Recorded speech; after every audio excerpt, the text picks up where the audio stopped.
بسم اللہ الرحمن الرحیم۔ چینل کو سبسکرائب کر لیں، ساتھ میں لگے گھنٹی کے بٹن کو دبا لیں تاکہ ہمارے آنے والی ہر نئی کہانی کا نوٹیفیکیشن آپ کو بر وقت مل سکے۔ تو چلیے شروع کرتے ہیں آج کی کہانی۔ میرا نام صبا ہے۔ ہمارے گھر کے حالات زیادہ اچھے نہیں تھے، اس لیے میں میٹرک سے آگے نہ پڑھ سکی، کیونکہ ہمارے حالات اس بات کی اجازت نہیں دیتے تھے کہ میں مزید تعلیم حاصل کر سکوں۔ میرے ابا محنت مزدوری کر کے گھر کا سرکٹ چلا رہے تھے۔ گھر کا گزر بسر بھی بہت مشکل سے ہو رہا تھا۔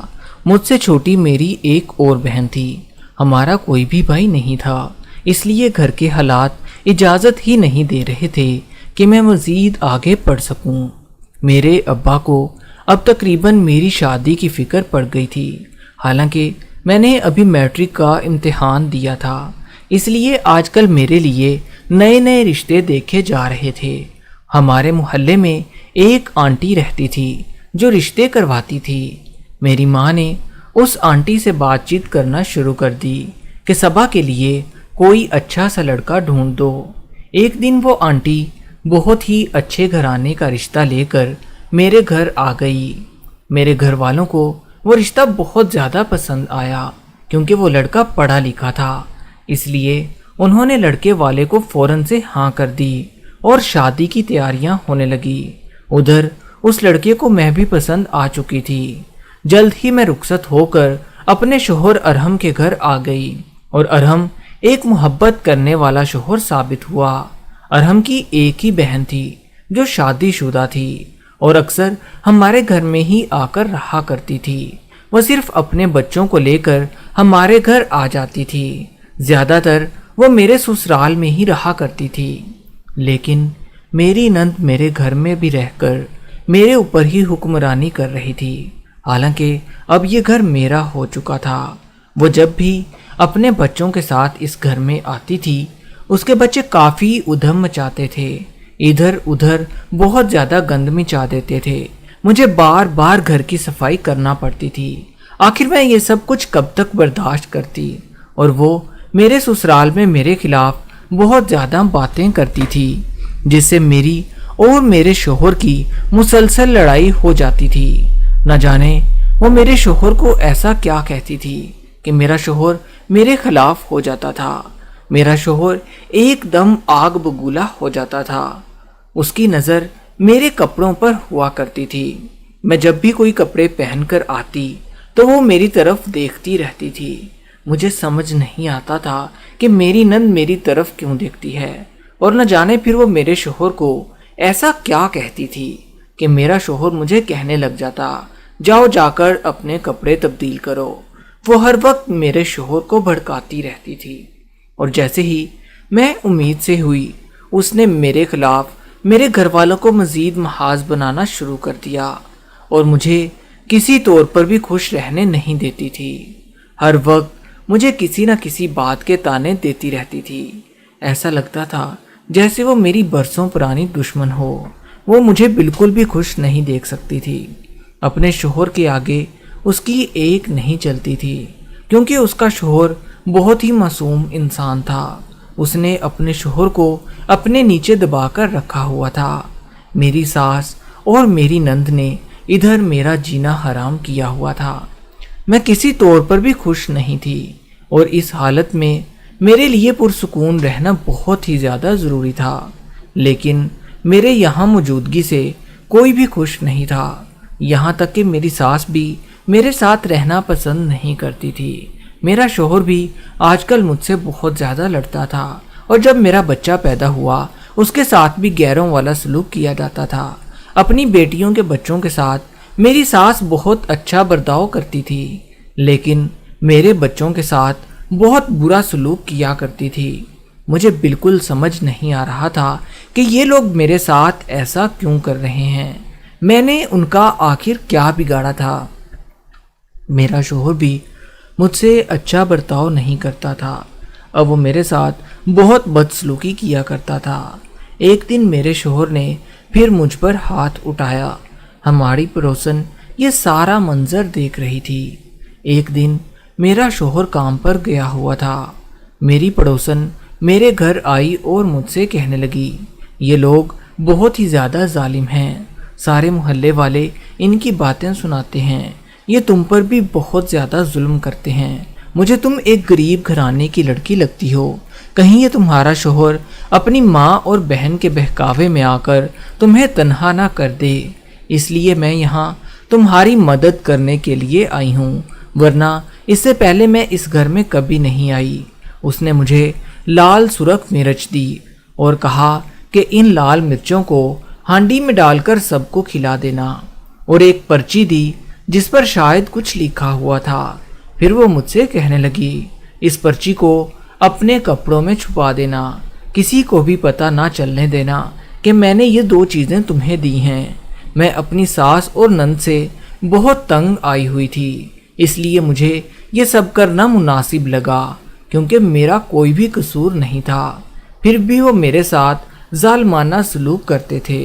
میں نے آج ہی وہ لال مرچ ہانڈی میں ڈال کر رات کے کھانے میں سب کو کھلا دی۔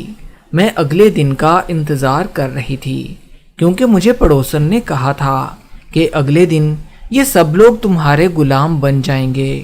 مجھے اس پڑوسن کی باتیں مذاق لگ رہی تھی، لیکن جیسے ہی صبح ہوئی میں ناشتہ بنانے کے لیے کچن میں آئی، میری نند مجھ سے پہلے ہی ناشتہ بنا رہی تھی۔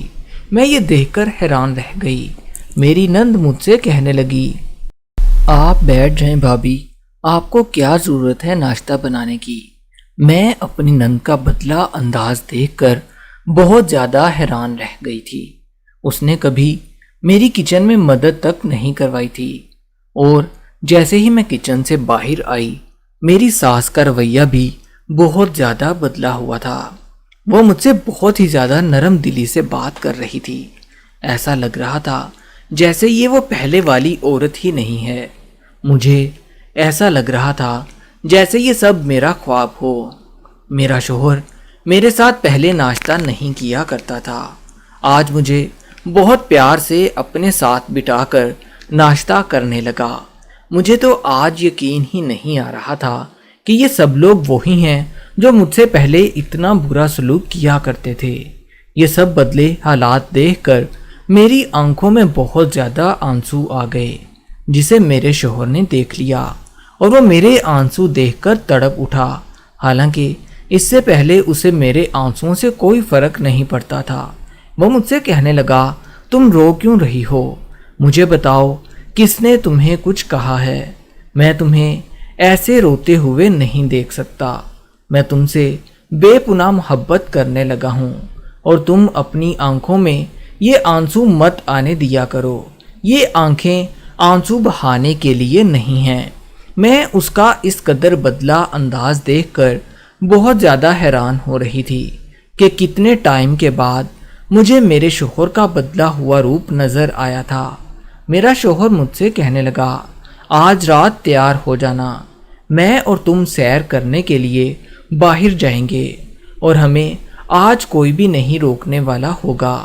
یہ سن کر میں بہت زیادہ حیران رہ گئی۔ میرا شوہر کام پر چلا گیا، لیکن جیسے ہی میں باہر آئی میں نے دیکھا میری نند سارے کام کر رہی تھی۔ وہ جب بھی آتی تھی پانی کا گلاس تک لے کر نہیں پیتی تھی، اور آج اتنا زیادہ بدل چکی تھی کہ گھر کے سارے کام خود کر رہی تھی۔ یہ سارا کچھ ہماری پڑوسن کی وجہ سے ہو رہا تھا، اس کی دی ہوئی مرچوں نے بہت زیادہ اثر دکھایا تھا۔ یہ لوگ واقعی ہی میرے غلام بن چکے تھے، لیکن میں اس پڑوسن کے بارے میں جاننا چاہتی تھی کہ آخر اس نے ایسا کیا دیا تھا جس کی وجہ سے یہ سب کچھ ہو رہا تھا، اور میرے ابو کو اس پڑوسن کا اچھے سے پتا تھا۔ میں اپنے ماں باپ کے گھر چلی گئی۔ جیسے ہی میں نے جا کر ابو سے اس عورت کے بارے میں پوچھا، میرے ابو مجھ سے کہنے لگی، وہ بہت ہی زیادہ نیک خاتون ہیں، اور کافی لوگ اس سے دعا کروانے کے لیے بھی اس کے گھر آتے ہیں۔ کہنے لگے، بیٹا تم کیوں پوچھ رہی ہو؟ میں نے کہا، ابو جان بس ویسے ہی، کیونکہ اس کی وجہ سے میرے حالات بہت زیادہ بدل گئے ہیں۔ اس طرح اس عورت کی وجہ سے میری زندگی میں بہت زیادہ سکون آ گیا تھا، اور میں بہت زیادہ خوش ہو گئی تھی، کیونکہ اب سب گھر والوں کا رویہ میرے ساتھ بہت زیادہ اچھا ہو گیا تھا۔ وہ عورت واقعی ایک بہت زیادہ نیک دل انسان تھی۔ دنیا میں ایسے لوگ بہت زیادہ کم ملتے ہیں جو دوسروں کی مدد کرتے ہیں۔ میں نے سوچ لیا تھا کہ میں اس عورت کے گھر جاؤں گی اور اس کا شکریہ ادا کروں گی۔ میں اس عورت سے مل کر اس کا بہت زیادہ شکریہ ادا کرنا چاہتی تھی، لیکن جیسے ہی میں اس کے گھر پہنچی مجھے پتا چلا کہ وہ یہ گھر چھوڑ کر کہیں اور چلی گئی ہے، کیونکہ وہ اس کرائے کے گھر میں رہتی تھی۔ میں نے اسے ڈھونڈنے کی بہت زیادہ کوشش کی، کیونکہ اس کی وجہ سے میری زندگی میں بہت زیادہ سکون آ گیا تھا۔ میری زندگی میں دوبارہ بہار آ چکی تھی۔ وہ میری زندگی کو روشن کر کے نہ جانے میری زندگی سے کتنا دور چلی گئی تھی۔ میں نے اسے بہت زیادہ ڈھونڈا، لیکن وہ مجھے کہیں نہیں ملی۔ وہ شاید میرے لیے فرشتہ بن کر ثابت ہوئی تھی، اور اچھے لوگ ایسے ہی ہوا کرتے ہیں جو دوسروں کا بھلا کر کے خود نہ جانے کہاں چلے جاتے ہیں۔ وہ عورت بھی میرے لیے فرشتہ بن کر آئی تھی۔ میں نے اس عورت کو بہت زیادہ ڈھونڈنے کی کوشش کی، لیکن وہ مجھے پورے شہر میں کہیں نہیں ملی۔ آج اس بات کو تقریباً 4 سال گزر چکے ہیں، اور میں اپنے گھر میں بہت زیادہ خوشی سے رہ رہی ہوں۔